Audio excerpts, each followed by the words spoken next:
రాజా తోడరమల్, మాతా మోహనాంగి, పితాబి అలా చూసేటప్పటికీ ధ్వజస్తంభం చూసి దానికి దర్భలు కట్టి ఉంటే దానికి పైన ఆ కన్నంలోంచి పైకి చూస్తే ఆకాశం కనపడితే కొంచెం ముందుకెళ్ళి ఆ పెద్ద గడప,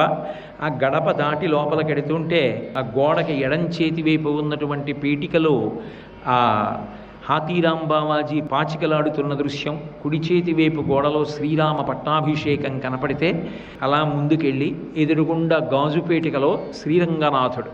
ఇలా పడుకునే శ్రీరంగంలో ఉండే స్వామి కనపడితే ఎడం పక్కన చిన్న గుడిలో వరదరాజస్వామి, ఆకుపచ్చటి పట్టుపంట, ఎర్రటి అంచు కనపడితే ఆయనకి నమస్కారం చేసి ఇక్కడ కంచి, ఇక్కడ శ్రీరంగం, లోపల తిరుమల వెంకటేశ్వరుడు. ఇది ఒక అద్భుత త్రికోణం. నేను దీనిలోకి వెడుతున్నాననుకుని ఆనందనిలయ విమానంలోకి ప్రవేశిస్తే ఓం నమో వెంకటేశాయ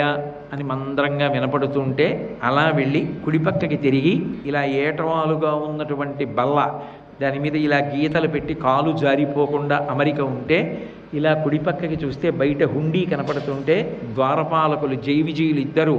ఇలా వేలు చూపిస్తూ శౌచంతో వెళ్ళాలి, లోపల ఉన్నవాడు అఖిలాండకోటి బ్రహ్మాండ నాయకుడని చూపిస్తుంటే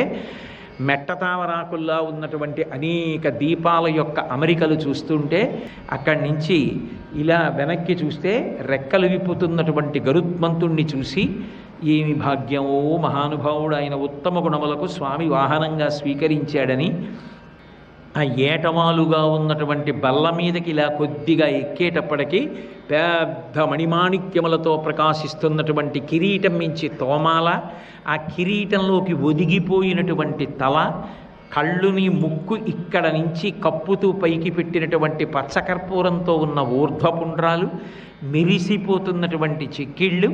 సున్నా చుట్టినట్టుగా నవ్వుతున్న నోరు, గడ్డం మీద ఉన్నటువంటి పచ్చకర్పూరం అక్కడ వరకు కనపడుతుంటే